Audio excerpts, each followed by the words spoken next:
안녕하세요. 재개발을 추진해온 박기문입니다. 그동안 여러 방식으로 재개발을 검토하고 준비해온 과정이 있었지만 이번 영상에서는 복잡한 설명은 줄이고 10분 안에 핵심 내용만 말씀드리겠습니다. 재개발에서 가장 중요한 것은 결국 사업성과 시간입니다. 사업성이 부족하면 주민 동의를 받기 어렵고 중간에 반대 의견이나 비대위가 생기면서 사업은 계속 지연될 수밖에 없습니다. 저는 사업성을 높이는 것이 재개발을 가장 빠르게 완성시킬 수 있는 방법이라고 생각해왔고 그 방법이 바로 부천형 역세권 정비 사업이라고 판단해왔습니다. 부천형 역세권 정비 사업은 우리 구역 기준으로 2단계 종상향을 통해 사업성을 높일 수 있고 그만큼 주민 동의와 사업 추진 속도 면에서도 가장 유리한 방식이라고 생각했습니다. 2025년 부천시에서 도입한 부천형 역세권 정비 사업은 역세권 지역과 원도심 구역을 결합해 개발하는 방식으로 원도심 구역은 공원, 주차장, 문화센터 등의 공공기여를 하고 역세권 지역은 준주거 지역으로 종상향해 최대 400%의 용적률을 부여받는 제도입니다. 이 제도의 가장 큰 장점은 현재 2종 일반 주거 지역인 우리 구역을 기준으로 2단계 종상향이 가능하다는 점입니다. 그러나 이 제도에도 단점은 있습니다. 부천형 역세권 정비 사업은 역세권 구역만 단독으로 추진되는 방식이 아니라 원도심 구역과 결합해서 추진되는 방식입니다. 문제는 이 결합 지역이 공모를 통하여 정해지기 때문에 처음 신청할 때는 어느 지역과 결합될지 정확히 알 수 없다는 점입니다.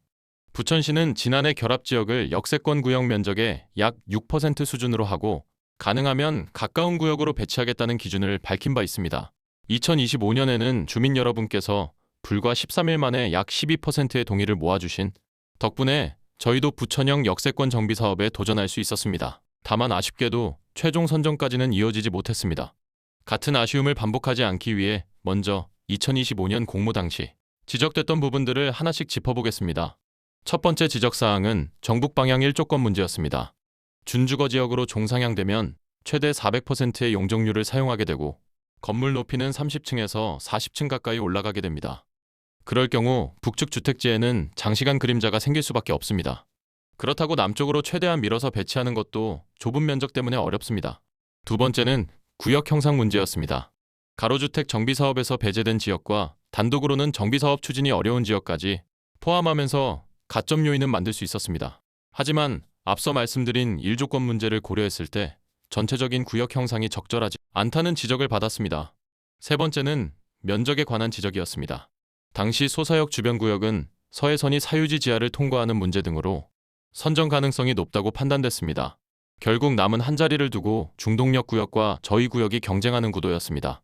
당시 우리 구역이 더 넓다고 판단하고 있었지만 확인 결과 중동역 구역은 우성 아파트를 포함할 경우 저희 구역보다 면적이 조금 더 넓었습니다. 당시 이 부분을 정확히 확인하지 못해 혼선을 드린 점은 송구하게 생각합니다. 위 지적사항을 바탕으로 새로운 구역을 설정하였습니다. 서쪽 경계는 양호 아파트 앞 시유 건물부터 시작합니다.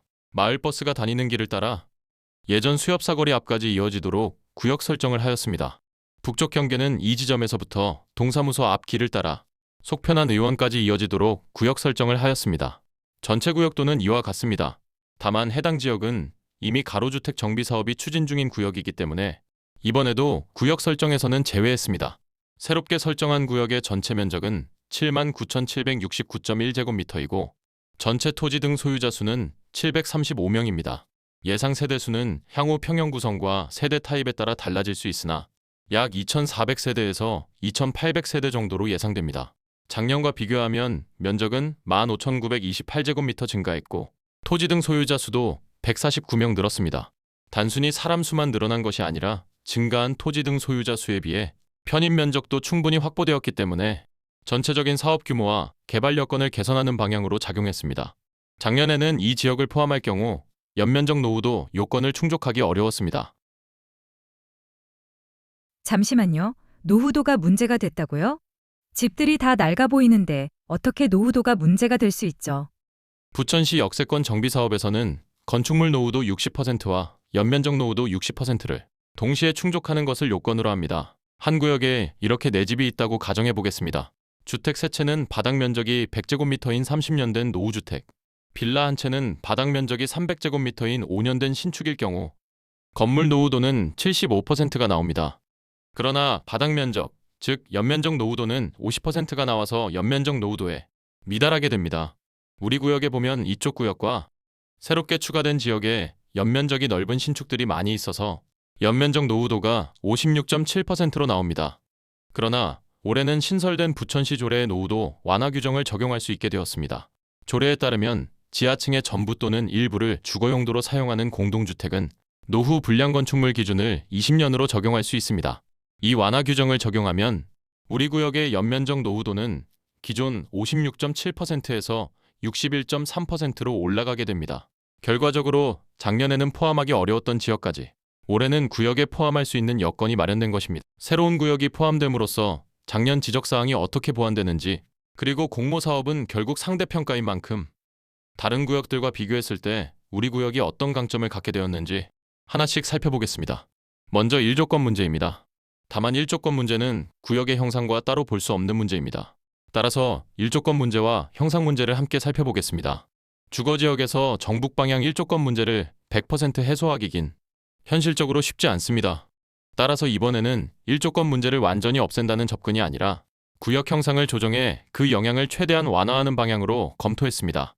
재개발에서 도로 체계는 구역 경계를 설정하는 데 매우 중요한 기준이 됩니다. 먼저 소사본동 전체의 도로 체계를 보면 중요한 도로는 호열로, 소사로, 소사동로입니다. 그리고 이 세 도로를 내부에서 연결하는 도로는 소사본동 행정복지센터 앞을 지나는 도로뿐이 없습니다. 실제로 소사본동 내부의 여러 도로 중에서도 차선이 그려진 도로는 이 도로가 사실상 유일합니다. 이런 도로는 재개발 과정에서 쉽게 폐도하거나 위치를 옮기기 어려운 도로입니다. 그렇기 때문에 이 도로를 넘어 구역을 무리하게 확장하게 되면 도로를 기준으로 단지가 분리될 가능성이 큽니다. 단지가 분리되면 건축물 배치를 통해 1조건 영향을 줄이는 데에도 한계가 생길 수밖에 없습니다. 따라서 이번 재개발 구역의 북쪽 경계는 이 도로를 기준으로 검토할 수밖에 없었습니다. 이 도로를 기준으로 구역을 설정할 경우 이렇게 구역 설정할 시 최대 면적이 됩니다. 이렇게 구역 설정을 하게 될 경우 문제가 될 수 있는 사항은 명백합니다. 이 지역은 소사초등학교 정남 쪽에 위치하여 일반 주거지역보다 1조건 측면에서 제약이 클 수밖에 없습니다. 작년 지적사항을 보완하는 것이 아니라 오히려 문제를 악화시키는 결과를 초래합니다.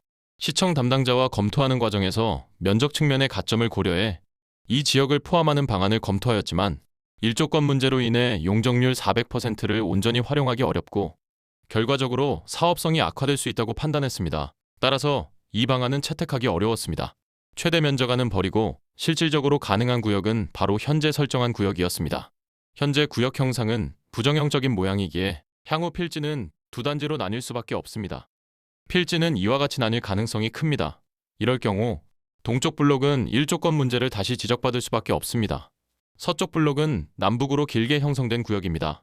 이런 형태의 구역은 건물을 남쪽 방향으로 밀어서 배치하기가 비교적 수월합니다. 그 결과 작년 구역과 비교했을 때 정북 방향 1조건의 영향을 받는 면적이 줄어들었고 1조건 문제로 인한 전체적인 부담도 완화할 수 있었습니다. 송내 남부역은 정북 방향에 1호선 철도가 있기 때문에 1조건의 문제로는 자유로운 편입니다. 소사본동은 형상 자체는 우리 구역보다 정형화된 모습입니다만 저희와 같이 1조건 문제를 지적받을 것입니다.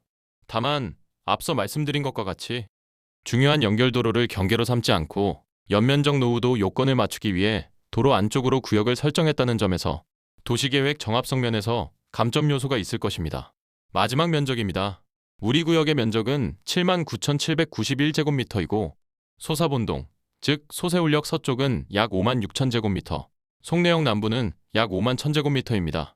우리 구역이 면적면에서는 가장 넓습니다. 송내 남부구역에는 문제점이 더 존재합니다. 작년 선정된 소사역의 경우 현재 주민 분열로 인하여 사업이 진행되지 못하고 있는 상황에서 송내 남부 또한 같은 구조의 문제점을 가지고 있습니다. 기존 사업을 추진하던 세력과 비대위로 주민들이 분열되어 있어서 사업 실행 가능성에서 감점 요인이 존재합니다. 우리 구역은 2025년 공모 이후 유일하게 두 번 모두 도전하는 구역이고 당시에 지적됐던 면적, 구역 형상, 연면적 노후도 모두 보완해왔습니다. 물론 공모 결과를 누구도 장담할 수는 없습니다. 하지만 작년에 부족했던 부분을 그대로 반복하는 것이 아니라 그 원인을 분석하고 보완해 다시 도전한다는 점에서 올해는 분명히 더 나은 조건을 갖추었다고 생각합니다.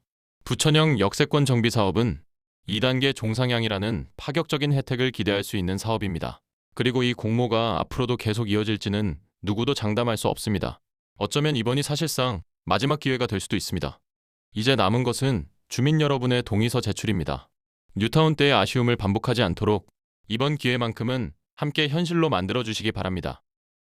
다음 영상에서는 주민 여러분께서 자주 궁금해하시는 질문들을 정리한 영상으로 찾아뵙겠습니다. 끝까지 시청해 주셔서 감사합니다.